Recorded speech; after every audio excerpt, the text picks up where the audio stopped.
Cup में obviously हम सब ने उसे क्लोजली देखा है, he plays around the ground, मतलब have you been able to catch his weak points? देखिए, उसमें जो मुझे नजर आया एज अ बॉलर, जो मुझे फील हुआ सर्किल में, वो जब भी हिट करने जाता है किसी भी फास्ट बॉलर को या स्पिनर को, वो जब बॉल रिलीज होने लगता है, ठीक है, रिलीज होते कुछ सेकंड पहले वो हल्का सा बैक पीछे जाता है वो। अब उसने अपना गेम इतना अच्छा किया हुआ सीधे का, और कवर्स पे खेलता है वो ज्यादा, सीधा मारता है या एक्स्ट्रा कवर पे जाता है, और जरा सा आप ऑफ स्टंप से बाहर करो वो कट मारता है, पॉइंट पे बॉल जाती है, छक्का होता है, ये चौका होता है। तो वो रूम देता है अपने आप को। अच्छा, जब कोई भी बैट्समैन रूम देता है ना अपने आप को, तो उसमें किस बॉलर के ऊपर प्रेशर आता है। वो ये कहता है कि अगर मैं इसको रूम दे रहा हूं और बॉल अगर मैं खिंचा हुआ भी करता हूं, पीछे थोड़ा सा भी करता हूं, तो उसमें कनेक्ट सीधा लग सकता है, क्योंकि ये विकेट बहुत सीधी है, यहां पे बॉल इतना ज्यादा नहीं हो रहा, स्विंग सीम इतना ज्यादा दुबई में नहीं हो रहा। तो फिर वो कहता है कि यार अगर मैं इसको पीछे करूंगा तो रूम दे रहा है, पीछे करूंगा तो, जैसे शाहीन ने पहला बॉल किया तो उसने मारा, छक्का हो गया। तो वो उसने अपना सीधा और कवर्स का गेम इतना अच्छा किया हुआ है। उसका जो मुझे समझ आती है वो एक ही तरीके का है कि आप वो चाहे रूम दे या खड़े खड़े खेले, उसको नया बॉल स्पेशली आप सिर्फ अंदर करने की कोशिश करें, आउट स्विंग मत करें। आउट स्विंग आप करेंगे, समझ लें आप आइडियल बॉल कर रहे हैं उसके लिए, अवैध विकेट से बाहर जाएगा, वो खेलते ही कवर्स पे अच्छा है। उसको थोड़ा खिंचा हुआ बॉल करें और अंदर की तरफ करें, और उसके साथ एक और चीज करें, बॉल उसको थोड़ा दूर करें, लेकिन वेरिएशन ज्यादा रखें, स्लो वन भी करें, तेज भी करें, स्लो वन, एक ही पेस में मत जाए, वरना वो आपके लिए बहुत प्रॉब्लम है। और दूसरी चीज ये कि ये हमने पिच पे सेगमेंट करना था, लेकिन अब ये सारी बातें हो गई, इसके बाद तो पिच पे सेगमेंट करेंगे। दूसरी चीज जब अभिषेक शर्मा बैटिंग करने आए ना, स्पिनर ना लगाओ उसके आगे, फास्ट बॉलर पे जाने दो। क्यों? क्योंकि वो बहुत रिलैक्स है स्पिनर पे। स्पिनर का एक तो बॉल बिल्कुल ब्रांड नहीं होता है, वो ब्रेक ही नहीं होता, ठीक है। आप क्या कहते हो? आप कहते हो कि यार इसको मैं विद इन स्टंप बॉल करने जाऊंगा, ब्रेक नहीं हो रहा ना, विकेटों के बीच में करूंगा बॉल। वो सीधा इतना अच्छा है, कवर्स पे इतना अच्छा, ब्रेक होती नहीं है, और वो लॉन्ग हैंडल से खेलता है। लॉन्ग हैंडल से जब वो खेलता है तो उसकी रीच और बन जाती है, वो दूर की, आपने कितनी दफा देखा, दूर की बॉल को भी मार देता है वो। तो लॉन्ग हैंडल से ये बड़ा फायदा होता है, दूर की बॉल पे भी मारता है, ही जैसे उसकी ट्रेनिंग हुई है। अच्छा फवाद भाई, एक चीज जो हमने देखी पाकिस्तान इंडिया के मैच में और पाकिस्तान श्रीलंका के मैच में, ठीक है, बॉलर्स का माइंडसेट यकसर मुख्तलिफ था। और ये छोड़ दें कि पहले बॉलिंग कराई के बाद में बॉलिंग कराई, हम टारगेट के लिए जा रहे थे या चेस के लिए जा रहे थे, इसको एक तरफ रखें। उस दिन जब पाकिस्तानी बॉलर्स आए थे, हैज़र्ड लग रहे थे, रैश लग रहे थे, कुछ ऐसी भी रिपोर्ट्स हैं कि शायद इंडियन बैट्समैन उनको स्लर कर भी रहे थे, नहीं भी कर रहे थे तो भी they were going after them.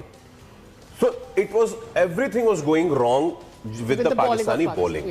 Erratic भी थे, इधर फेंक रहे, उधर फेंक रहे, बाहर फेंक रहे हैं, ठीक है। तो लेकिन बिल्कुल कंट्रास्ट हमने देखा, श्रीलंका के खिलाफ भी फैटी पड़ी, फहीम अशरफ को छक्का पड़ा, शाहिन अफरीदी को छक्का पड़ा, but they stuck to their plan. So क्या मसला था? Was it the match pressure या फिर वाज इट द थिंग जो कि बाहर हो रहा है उसका प्रेशर हमारे लड़के ज्यादा ले रहे? इशू क्या आ रहा था? देखिए 172 आज पता चल गया, 168 इंडिया ने किए, कि एक विनिंग टोटल बिल्कुल है, ठीक है। इस विकेट पे रन और ज्यादा भी होने चाहिए थे, जैसे तनवीर बात करे तो बिल्कुल ठीक थी कि 18-20 रन और भी हो। अच्छा, उसकी सॉरी 168 का ये भी रीजन है कि वो संजू सैमसन को भेजा ही नहीं। नहीं, तो वो तो सब मिला, वो तो उनकी स्ट्रैटेजी का हिस्सा है ना। बट ठीक है, जो ये कह रहे थे 18 रन और, लेकिन विनिंग टोटल था, क्योंकि चेस करना और मुश्किल होता है, पहली बारी में आप और खुल के खेलते हैं। हमने बॉलिंग बहुत खराब की थी, ठीक है। उसमें जो आप वजूहत कह रहे हैं वो भी हो सकती है कि आप पे आपने प्रेशर इतना ज़्यादा ले लिया, अब यूं कर रहे हैं, वो ठीक है। अब आप ना मैच पे रहते हैं। अब मेरा कहना ये कि हम अपना मजाक में हम इधर सपोर्ट कर लेंगे, बाज़ वक़्त बैठे में गलत चीज़ को भी कर लेंगे, लेकिन बात ये है कि आपने खेल में रहना है, और आप धूलियाँ और वो सब अच्छी उस वक्त लगती है जब आप अच्छा कर रहे हो। आपने जो वेरी फर्स्ट बॉल पे छक्का खाया है ना, वो आपने बड़ा खुला हाथ दे दिया। जब आपको आता है ना पहला बॉल ना, बड़ा फर्क डालता है। आप बड़ी तैयारी से आते हैं। मैं सुनता था वसीम वकार का, क्यों कहते थे भाई हम 18 20 बॉलें तो पहले करके आते थे कीपर को उधर मैच शुरू होने से पहले, ताकि रिदम में आके पहला बॉल सही पड़ना है, और जो भी इतना बड़ा मैच है। तो उससे फर्क पड़ा। फिर उसने जो भी मारना शुरू किया, तो आपने ये नहीं सोचा कि यार इस मारने में भी हम कितना बचा सकते हैं। फिर वो मुझे लगता है वो जो रन आउट हारिस वाला था, वो एक गलती हुई, फिर वो एक कैच साहबजादा फरहान का वो होता, मैं उस वाले कैच को नहीं मान रहा, वो शायद नवाज नवाज वाला। ने किया नवाज था, वाला वो was बहुत impossible मुश्किल था, यार, अगर वो हो जाता यार। तो बहुत बड़ी बात थी। लेकिन वही हुआ ना, अभिषेक का ही इम्पैक्ट पड़ा ना। और अभिषेक की जब बात अभी भी हो रही थी ना, तो मैं समझता हूँ इंडो पाक के जो लेजेंड्स हैं ना, उन्हें युवराज सिंह ने तरीका सिखा दिया खेल के बाद भी जिंदा रहने का। क्या बात है, ठीक है, क्या बात। आप देख रहे हैं, हम जिसकी भी बात करते हैं उसके खेल की बात करते हैं, सचिन की करेंगे, वसीम, वकार, सुनील गावस्कर, जावेद, जो इमरान खान, सबकी। लेकिन युवराज के छोड़ने के बावजूद भी जब अभिषेक का नाम आ रहा होता है हमारे, अगर हम बात भी नहीं करते तो इधर दिल में आता है। तो अगर अपनी लेगेसी और जिंदगी में एक चीज बनानी है ना, और उसे बीसीसीआई ने नहीं कहा था, ये जो अक्सर हमारा आता है ना, मैं काम करना चाहता हूं मुझे, सर आपको ना खिदमत करने के लिए, अपनी मुल्क से मोहब्बत दिखाने के लिए, अपने खेल से प्यार दिखाने के लिए कोई किसी की जरूरत ही नहीं होती। उनके वालिद से इख्तिलाफ भले आपको, लेकिन वो उन्होंने अपने वालिद से लिया है। वो भी सुबह से उठ के आते हैं, खिदमत करते हैं। अच्छा, मुझे ऐसा और कर लगता रहे है हैं। तनवीर भाई के जो फैसल वाला सवाल है ना विद द बॉलिंग, मुझे ऐसा लगता है उसमें बहुत ज्यादा हाथ सलमान की किसमें? Captain decision, as a captain उसके बॉलर्स को यूज करने का डिसीजन भी इन्वॉल्व था। वेयर जब आप किसी भी बॉलर को उसकी कैपेसिटी के टाइम पर जब वो इम्पैक्ट क्रिएट कर सकता है, आप उसे नहीं यूज कर सकते। मुझे ऐसा लगता किसको है यूज करते जब वो मार रहा था, तो किसको यूज करते?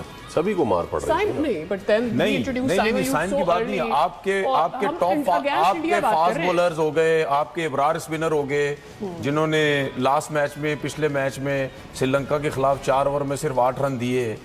ठीक है, इससे फर्क देखें आप, जहां पे आपके ऊपर अटैक नहीं हुआ, आपने 4 ओवर में 8 रन दिए। जहां आपके ऊपर अटैक हुआ, आप तो नीचे, आपका बॉल ही नीचे नहीं आ रहा था, हवा पे रह रहा था सिर्फ। ठीक है, फर्क होता है, मजा उसी में ही है ना। मुझे ऐसा लगा देखें मेरी बात कि सलमान अगर पेसर्स के साथ रहता तो वो ज्यादा इम्पैक्ट क्रिएट कर पाता, इंस्टेड के वो साइम अयूब को लेकर आया एंड देन फिर वो पिटा और फिर वो एक ओवर बाद उसे वापस लेकर आया। देखिए उसकी सबसे बड़ी रीजन ये है, जिस तरह मैंने पिछले मैच में बोला था, कम से कम आपको वीडियो 100% पसंद आया होगा। और जिस तरह से दोस्तों अभिषेक शर्मा पहले तो पाकिस्तान के साथ दोनों मुकाबले थे तो दोनों मुकाबलों में छाया हुआ था। पहले मुकाबले में भले ही 30-35 रन अभिषेक शर्मा ने बनाए थे, लेकिन उसका स्ट्राइक रेट उस मुकाबले में दोस्तों काफी हाई था। उसकी वजह से पाकिस्तानी सोच रहे थे कि हमारे खिलाड़ी ऐसा क्यों नहीं खेलते। और पाकिस्तानी टीम में दोस्तों मौजूदा कोई भी इस तरह का प्लेयर नहीं है जो कि अभिषेक शर्मा के बराबर खड़ा। उसके भले ही साइम अयूब को लेकर आए हैं, लेकिन उसने 3 दोस्तों डक तो इसी टूर्नामेंट में बना लिए हैं। और आपने देखा होगा कोई पहले भी उसका खास तरह का प्रदर्शन नहीं रहा है। अभिषेक शर्मा तो दोस्तों लंबी लंबी पारी और किस तरह से आईपीएल में भी आपने देखा होगा शतक लगा चुका है। और उसके बाद बात आई दूसरे मैच की, तो दूसरे मैच में तो दोस्तों पाकिस्तान के मुंह से बिल्कुल ये 9 ओवरों में मुकाबला निकाल दिया था, क्योंकि दोस्तों तकरीबन 9-10 ओवरों के अंदर ही अभिषेक शर्मा और सुमन गिल ने 100 रन जड़ दिए थे पाकिस्तान के 171 रनों के जवाब में। और आज जो मुकाबला बांग्लादेश के साथ खेला गया उसमें भी ठीक अभिषेक शर्मा ने अपने प्रदर्शन को एक बार फिर से दोहराया ही नहीं, बल्कि दोस्तों एक उनसे भी अच्छी इनिंग खेली। और जिस तरह आते ही पहले बैटिंग करते हुए देखा होगा किस तरह से धुआंधार पारी खेली है, उसको लेकर पाकिस्तानी मीडिया का काफी रिएक्शन आ रहा है। तो हम आपके लिए और भी वीडियो लेकर आएंगे।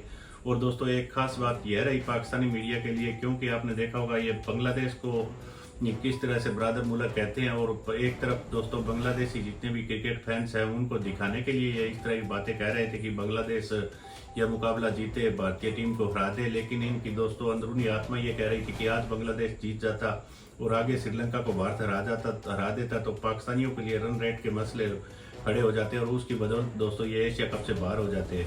आज पाकिस्तानी मीडिया सोच रहा है कि एक तरह से ये सेमीफाइनल कह लीजिए, इस तरह का दोस्तों नॉकआउट मुकाबला कल बांग्लादेश और पाकिस्तान के बीच में खेला जाना है। जो भी टीम उस मुकाबले को जीतेगी वो दोस्तों 28 सितंबर को भारतीय टीम के साथ फाइनल खेलेगी।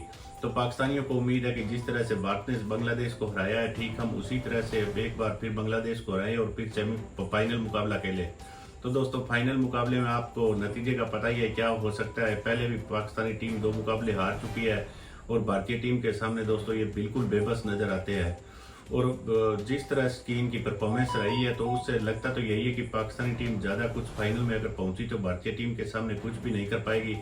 इनका कॉन्फिडेंस एक बात से और बढ़ जाता है। जिस तरह दोस्तों आज भारत की बैटिंग रही, भले ही सुमन गिल और अभिषेक शर्मा ने शुरुआत काफ़ी अच्छी की थी, लेकिन उसके बाद जिस तरह की बैटिंग का दमखम जो इसके लिए भारतीय बैटिंग जानी जाती है उस तरह की बैटिंग भारतीय टीम ने नहीं की।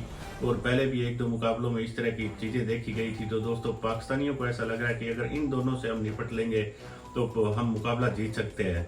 हालांकि दोस्तों हकीकत यही है कि भारतीय टीम तो सारी अभिषेक शर्मा जैसी है, अगर अपने पर आए और जिस दिन दोस्तों मुझे लगता है सब लोगों के रन नहीं आ रहे, उसी दिन जिस दिन पाकिस्तान भारत के साथ फाइनल खेलेगा उस दिन देखना इन सब के बल्ले से रन आएंगे।